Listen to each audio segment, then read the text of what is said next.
नमस्कार दोस्तों, स्वागत है आप सबका 70वीं बीपीएससी की घटना चक्र की इस सीरीज़ में।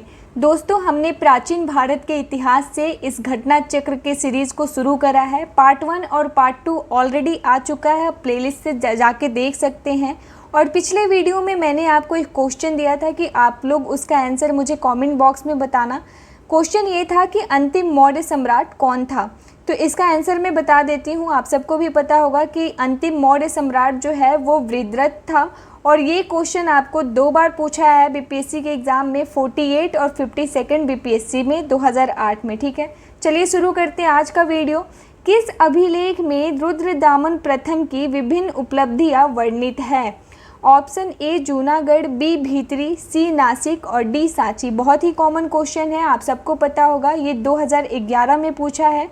ये इनफैक्ट 2 बार पूछा है। एक तो 55th बीपीएससी जो 2011 में हुआ, उसके पहले 53rd बीपीएससी में भी ये क्वेश्चन पूछ चुका है। ठीक है, तो इसका आंसर ऑब्वियसली आप सबको पता होगा कि जूनागढ़ में जो अभिलेख है वहाँ पे रुद्रदामन प्रथम की विभिन्न उपलब्धियाँ वर्णित है। ठीक है, इसका एक्सप्लेनेशन देखते हैं।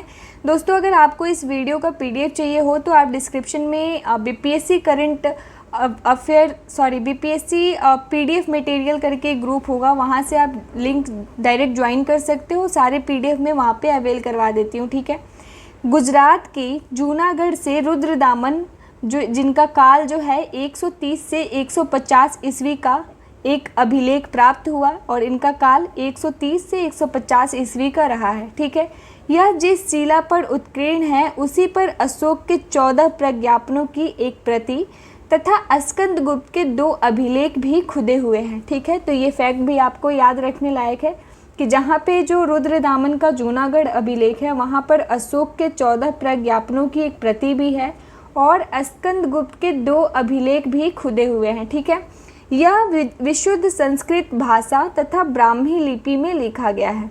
ये ध्यान रखिएगा, ये संस्कृत भाषा, इसकी भाषा जो है वो संस्कृत है और ब्राह्मी लिपि में लिखा गया है। ठीक है, इसमें रुद्रदामन की वंशावली, विजयों, शासन, व्यक्तित्व आदि पर सुंदर प्रकाश डाला गया है।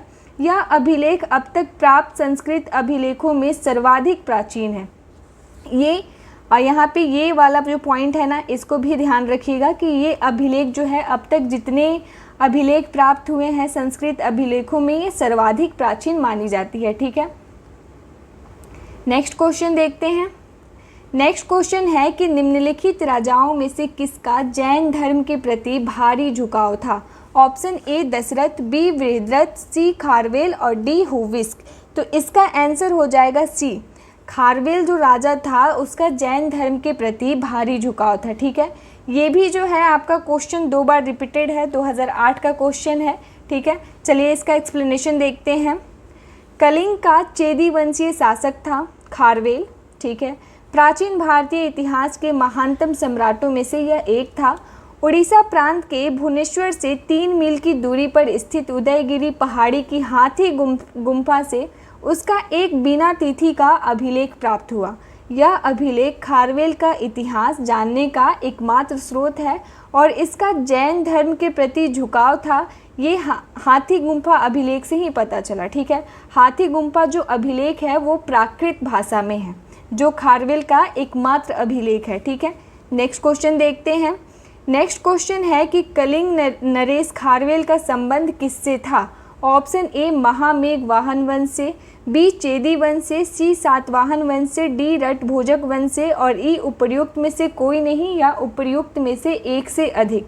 इसीलिए कहा जाता है कि आप पीवाईक्यू देखा करो, क्योंकि देखिए ये क्वेश्चन बस शब्द चेंज कर दिया है। अगर आप पिछले साल का अगर एक्सप्लेनेशन पढ़े हो, चीज़ें जानते हो, तो आप इस क्वेश्चन, ये रिपीटेड क्वेश्चन है। ठीक है, तो हमें इसका आंसर पता है, चेदी वंश से वो बिलोंग करता था खारवेल। ठीक है, इसके अलावा इसमें 2 आंसर हो जाएगा आपको, वो महामेघ वाहन वंश से भी बिलोंग करता था, यानी कि चेदी वंश का जो नाम था वो महामेघ वाहन वंश भी था, क्योंकि चेदी वंश के संस्थापक कौन थे? महामेघ वाहन। ठीक है, ये आपको एक्सप्लेनेशन से पता चल जाएगा। कलिंग के चेदी राजवंश का संस्थापक कौन था? महामेघ वाहन नामक व्यक्ति था, अतः इस वंश का नाम भी महामेघ वाहन वंश भी पड़ गया। इस वंश का सर्वाधिक शक्तिशाली शासक खारवेल हुआ। खारवेल के इतिहास अध्ययन का एकमात्र साधन हाथी गुम्फा अभिलेख है। जो हमें ऑलरेडी पता है। और ये किस भाषा में है? तो ये प्राकृत भाषा में है, ठीक है। नेक्स्ट क्वेश्चन देखते हैं। नेक्स्ट क्वेश्चन है कि प्राचीन भारत का नेपोलियन किसे कहा जाता है? Option A Chandragupta Maurya, B Pushyamitra, C Kanishka और डी समुद्रगुप्त। ये क्वेश्चन आपको 2015 में पूछा है और ये भी 2 बार पूछा है, एक 59th बीपीएससी जो 2015 में हुआ और एक 56th बीपीएससी में। तो इसका आंसर डी समुद्रगुप्त जो है उनको प्राचीन भारत का नेपोलियन कहा जाता है, ठीक है। इतिहासकार विंसेंट स्मिथ यानी कि वीए स्मिथ ने अपनी रचना अर्ली हिस्ट्री ऑफ इंडिया में, ये भी पूछ सकता है कि अर्ली हिस्ट्री ऑफ इंडिया जो है वो किसकी रचना है? तो हमें याद रखना है कि विंसेंट स्मिथ की रचना है, इसलिए आप लोग पीडीएफ डाउनलोड कर लीजिएगा और रिवाइज करते चलिएगा, ठीक है।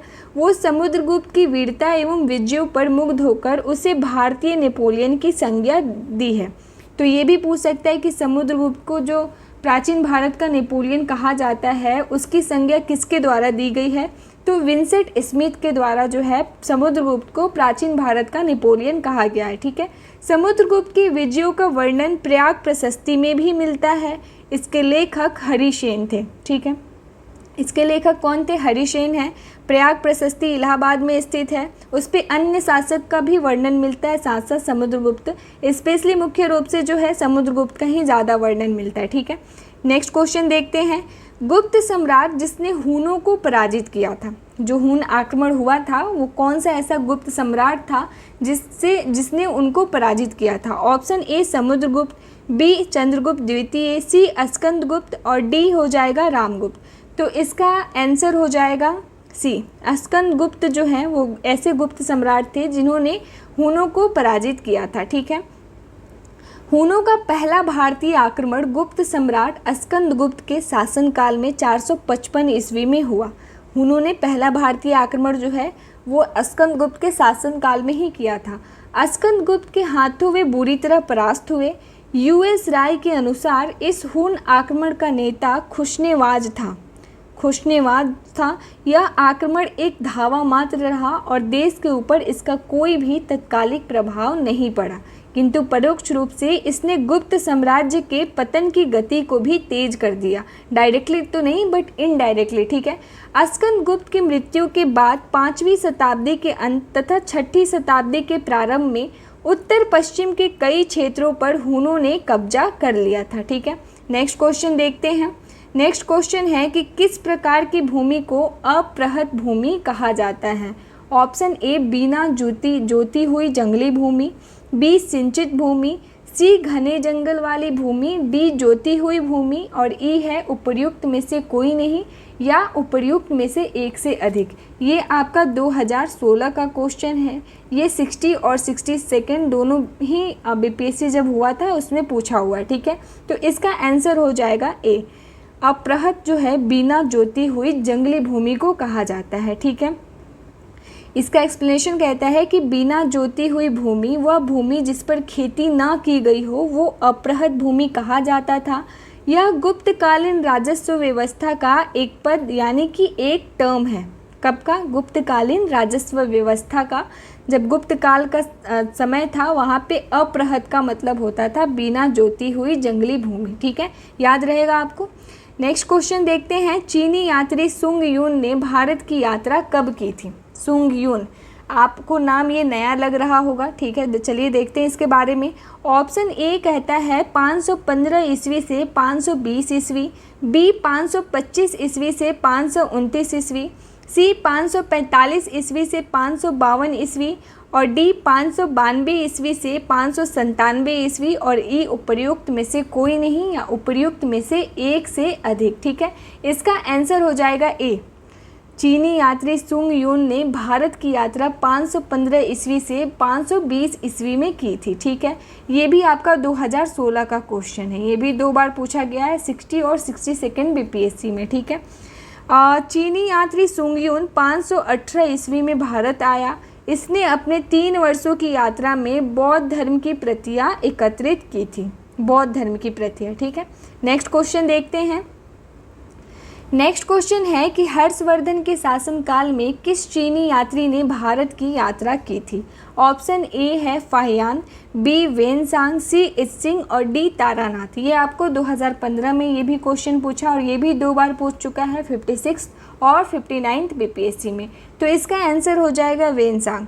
ये बहुत कॉमन क्वेश्चन है। हर्षवर्धन के शासनकाल में जो है वेनसांग जो थे उन्होंने भारत की यात्रा की थी। ठीक है, हर्षवर्धन के समय की सर्वप्रमुख घटना थी ये चीनी यात्री वेनसांग का भारत आगमन। ठीक है, उनकी उत्कृष्ट अभिलाषा महात्मा बुद्ध के चरण चिन्हों द्वारा पवित्र किए स्थानों को देखने एवं पवित्र बौद्ध ग्रंथों का अध्ययन करने की थी। वो स्पेशली बौद्ध धर्म के लिए ही आए थे यहाँ पे, और बौद्ध धर्म के सारे सिद्धांत जो भी वहाँ पे कर्मकांड होते थे, जो नालंदा था, उसमें वो एक समय पे वो एडमिशन भी लिए थे और उसमें शामिल भी हुए थे। और जो उन दिनों भारत के सुलभ थे, यहाँ पे थे हम लोग देखने और पवित्र ग्रंथों का अध्ययन करने की थी, जो उन दिनों भारत में वो सुलभ थे। इस उद्देश्य की पूर्ति हेतु उसने तांग शासकों की राजधानी चंगन से भारतवर्ष के लिए 629 ईस्वी में प्रस्थान किया और अपनी भारत यात्रा के ऊपर उसने एक ग्रंथ लिखा जिसे सीयू की कहा जाता है। ये भी क्वेश्चन आपको प्रीवियस ईयर पूछ चुका है कि वेनसांग की जो भारत के ऊपर ग्रंथ लिखी गई थी उसका नाम क्या था? तो उसका नाम क्या था? सीयू की। ठीक है, नेक्स्ट क्वेश्चन देखते हैं।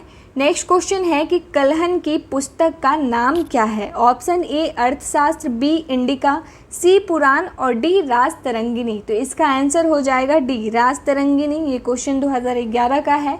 इसका एक्सप्लेनेशन कहता है कि कलहन ने राज तरंगिणी में कश्मीर का इतिहास लिखा है। इसमें कश्मीर का इतिहास लिखा गया है। इस ग्रंथ की रचना कलहन ने जय सिंह, यानी जिनका पीरियड था 1127 से 1159 के बीच, उनके शासनकाल में पूर्ण किया। चंद्रगुप्त मौर्य के प्रधानमंत्री चाणक्य ने राजनीति शास्त्र पर प्रसिद्ध ग्रंथ अर्थशास्त्र लिखी। यहाँ से एक और जानकारी हमें मिली कि राजनीति शास्त्र पर अर्थशास्त्र की जो रचना थी वो प्रधानमंत्री चाणक्य ने की थी, जो चंद्रगुप्त मौर्य के दरबार में थी। ठीक है, और जो कलहन ने राज तरंगिणी का रचना किया था उसमें मुख्य रूप से कश्मीर के इतिहास का वर्णन मिलता है और उनकी रचना जो है जय सिंह के शासनकाल में पूर्ण हुआ था। ठीक है, नेक्स्ट क्वेश्चन देखते हैं। नेक्स्ट क्वेश्चन है कि उदंतपुर शिक्षा केंद्र निम्न में से किस राज्य में अवस्थित था? Option A Bengal, B Bihar, C Gujarat, D Tamil Nadu और ई उपर्युक्त में से कोई नहीं या उपर्युक्त में से एक से अधिक। आप सबको पता है उदंतपुर शिक्षा केंद्र बिहार के बिहार शरीफ में स्थित था और ये क्वेश्चन 2016 का क्वेश्चन है। चलिए इसका एक्सप्लेनेशन देखते हैं कि उदंतपुर जो है उसे उदनापुर भी कहा जाता है। प्राचीन काल में यह एक प्रमुख शिक्षा केंद्र था। यह बिहार राज्य में अवस्थित था और इसकी स्थापना जो है वो पाल वंश के प्रथम शासक गोपाल ने की थी। ऐसे ही नालंदा का भी स्थापना जो है कुमारगुप्त को माना जाता है और इसकी स्थापना गोपाल के द्वारा की गई थी, जो पाल वंश के प्रथम शासक थे। ठीक है, नेक्स्ट क्वेश्चन देखते हैं। कर्नाट वंश का संस्थापक कौन था? Option A Nanyadeva, B Narasimhadeva, C Vijayadeva, D Harideva और ये होगा उपर्युक्त में से कोई नहीं या उपर्युक्त में से एक से अधिक। तो इसका आंसर हो जाएगा ए। कर्नाट वंश का जो संस्थापक है वो नान्यदेव था। ठीक है, ये क्वेश्चन आपको पूछा है 2016 में, ये भी 2 बार पूछा है 60 और 62 बीपीएससी में। ठीक है, अभी हम मोस्टली कर्नाट वंश का ही 2016, 2015, 2011 के ही आसपास है। ठीक है, इसका एक्सप्लेनेशन कहता है कि कर्नाट वंश के संस्थापक नान्यदेव, जिनका पीरियड था 1097 से 98 ईस्वी, यहाँ पे 08 लिखा है लेकिन 1097 से 98 ईस्वी इनका शासन पीरियड था। वे एक महान योद्धा थे।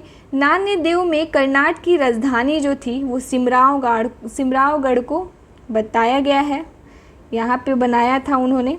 कर्नाट वंश का शासनकाल 1097 से 1325 ईस्वी मिथिला का स्वर्ण युग कहलाता है। तो आपसे पूछ सकता है कि मिथिला का स्वर्ण युग कौन से वंश के शासनकाल को माना जाता है? तो वो हो जाएगा आपका कर्नाट वंश के शासनकाल को। ठीक है, कर्नाट वंश की राजधानी कहाँ थी? तो सिमरावगढ़ थी, वो भी नान्यदेव ने उनको बनवाया था। ठीक है, नेक्स्ट क्वेश्चन देखते हैं। कर्नाट वंश का अंतिम शासक कौन था? ऑप्शन ए हरि सिंह। ये भी देखिए 2016 में कर्नाट वंश से 2 क्वेश्चन पूछे हैं। ये एक संस्थापक कौन था और अंतिम शासक कौन था? ऑप्शन बी है राम सिंह, सी मीति सिंह, डी श्याम सिंह और ई है उपर्युक्त में से कोई नहीं या उपर्युक्त में से एक से अधिक। तो इसका आंसर हो जाएगा ए, हरि सिंह जो था वो कर्नाट वंश का अंतिम शासक था। कर्नाट वंश के अंतिम शासक हरि सिंह देव थे। ये कला और साहित्य के महान संरक्षक थे और इन्होंने पंजी व्यवस्था की शुरुआत की थी। पूछ सकता है कि कर्नाट वंश का ऐसा कौन सा शासक था जिसने पंजी व्यवस्था की शुरुआत की थी, तो वे हरि सिंह देव थे। ठीक है, नेक्स्ट क्वेश्चन देखते हैं। दोस्तों मैं जल्दी जल्दी करवा रही हूँ ताकि हमें एग्ज़ाम से पहले हम हर सब्जेक्ट को कर सकें ऐसे पार्ट वाइज और आप सबको भी पढ़ने में आसानी हो, क्योंकि एग्ज़ाम से पहले हमें अपना सिलेबस किसी भी हाल में कंप्लीट करना है। आई होप आप एक बार पढ़ चुके होंगे और आप ये रिवीजन कर रहे होंगे। ठीक है, किस काल में अछूत की अवधारणा स्पष्ट रूप से उद्धृत हुई, यानी कि सामने आई अछूत की अवधारणा? पहले तो नहीं थी ऋग्वेद पीरियड वगैरह में। तो ऑप्शन ए ऋग्वैदिक काल में, बी उत्तर वैदिक काल में, सी उत्तर गुप्त काल में और डी धर्मशास्त्र के समय में। तो इसका आंसर हो जाएगा डी, धर्मशास्त्र के समय में। ये बहुत ही पुराना क्वेश्चन है, आई थिंक 1994 का ये क्वेश्चन है। धर्मशास्त्रों के समय में 4 वर्णों हैं, ब्राह्मण, क्षत्रिय, वैश्य एवं शूद्र के अतिरिक्त साम्राज्य के समाज में अन्य अनेक जातियों यथा अम्बष्ट, उग्र, निषाद, मागध, वैदेहक, रत्कार आदि का आविर्भाव हुआ। ये गलत लिखा है, मेरे को ऐसा लगता है, नहीं सही है, आविर्भाव अनुलोम एवं प्रतिलोम विवाहों के फलस्वरूप हो गया।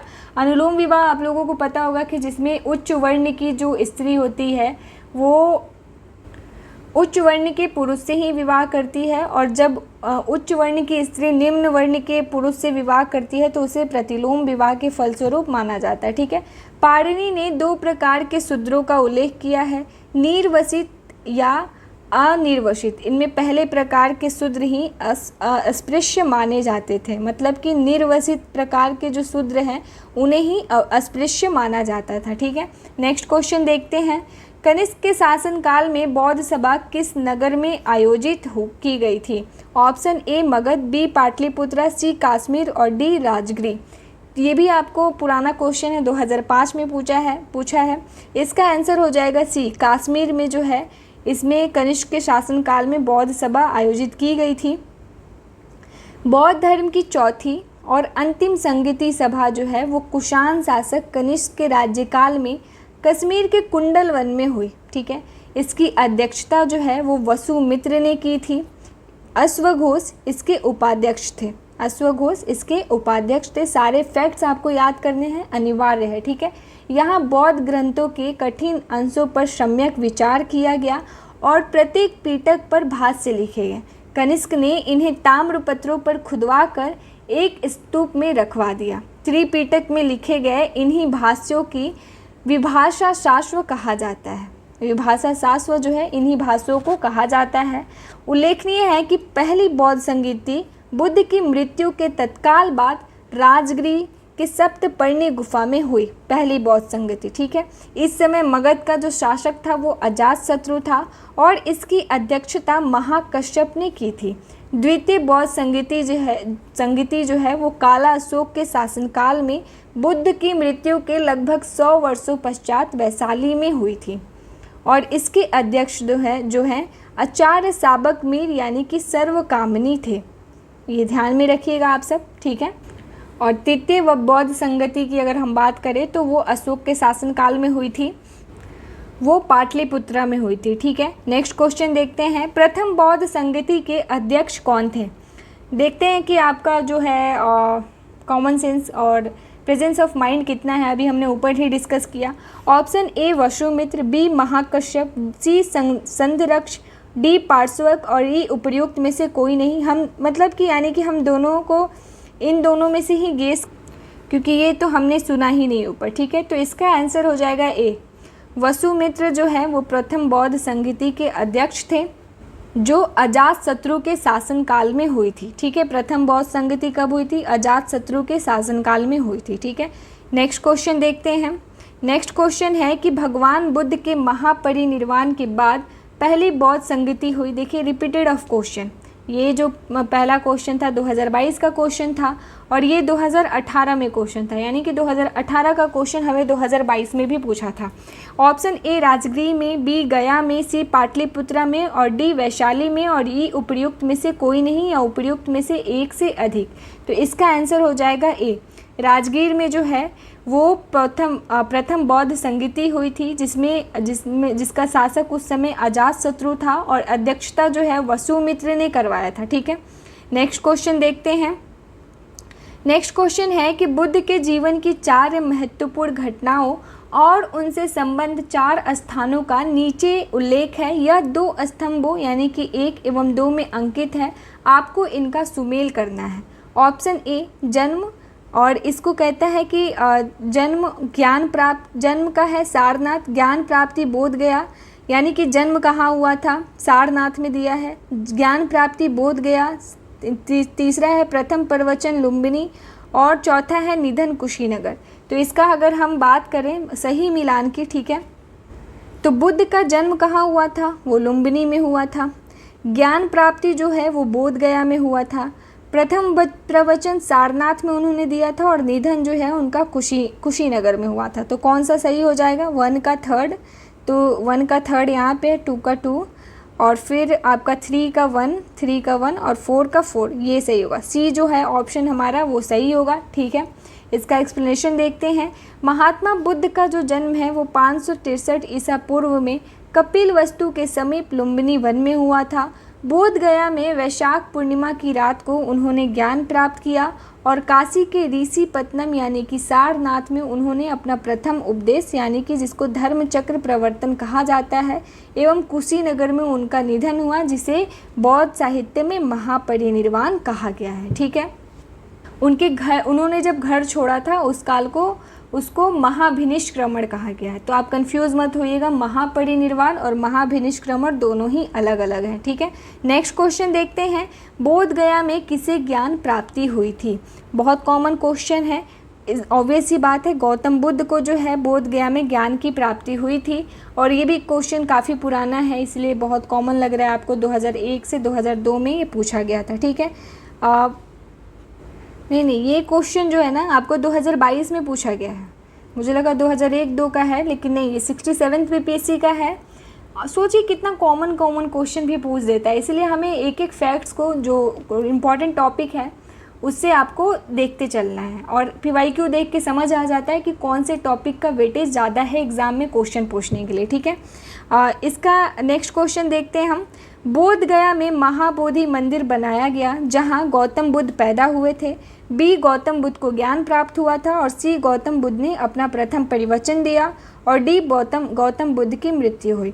तो गौतम बुद्ध पैदा नहीं हुए थे, वो तो लुम्बिनी में हुए थे। प्रवचन उन्होंने सारनाथ में दिया, मृत्यु उनको कुशीनगर में हुई। तो क्या हो जाएगा? बी, गौतम बुद्ध को ज्ञान प्राप्त हुआ था। ठीक है, बोध गया में जो है वो 6 वर्ष की साधना के पश्चात 35 वर्ष की आयु में महात्मा बुद्ध को वैशाख पूर्णिमा की रात को एक पीपल के वृक्ष के नीचे ज्ञान प्राप्त हुआ। इस स्थल पर मंदिर का निर्माण सम्राट अशोक ने 3री शताब्दी में प्रारंभ किया, परंतु इसका वर्तमान स्वरूप 5वीं से 6वीं शताब्दी में निर्मित हुआ। यह मंदिर पूरी तरह ईंटों से निर्मित है। वर्ष 2002 में इसको यूनेस्को द्वारा विश्व धरोहर स्थल बना लिया गया है। ठीक है, ये यूनेस्को द्वारा विश्व धरोहर स्थल में शामिल कर लिया गया है क्योंकि बौद्ध धर्म जो है वो अंतर्राष्ट्रीय स्तर पर बहुत ज़्यादा फैल चुका है। ठीक है, नेक्स्ट क्वेश्चन देखते हैं। नेक्स्ट क्वेश्चन है कि गौतम बुद्ध को एक देवता का स्थान किस राजा के युग में प्राप्त हुआ? Option A Ashoka, B Kanishka, C Chandragupta Vikramaditya और डी हर्ष। तो दोस्तों हमेशा की तरह ये जो क्वेश्चन का आंसर है आप लोग मुझे बताना, तो मैं इसका आंसर आपको नेक्स्ट वीडियो में बताऊंगी। तब तक आप मुझे कमेंट में आंसर बताना कि आप लोग भी कुछ सर्च वगैरह करें। ठीक है, तो आशा करती हूँ कि आज की वीडियो आपको पसंद आई होगी। अगर पसंद आई है तो लाइक, शेयर और सब्सक्राइब ज़रूर करें। एग्ज़ाम बहुत नज़दीक है तो इस वीडियो को बार बार देखें और शेयर करें अपने दोस्तों तक, क्योंकि हमें एग्ज़ाम से पहले अब की बार काफ़ी सीटें हैं तो एग्ज़ाम से पहले एटलीस्ट जितने PYQ हैं वो हमें देख के जाना है। क्या पता 5-6 क्वेश्चन भी आ जाए तो हमारे लिए वो काफ़ी वर्थ होगा। ठीक है, तो मिलती हूँ मैं नेक्स्ट वीडियो में आपसे, तब तक के लिए धन्यवाद।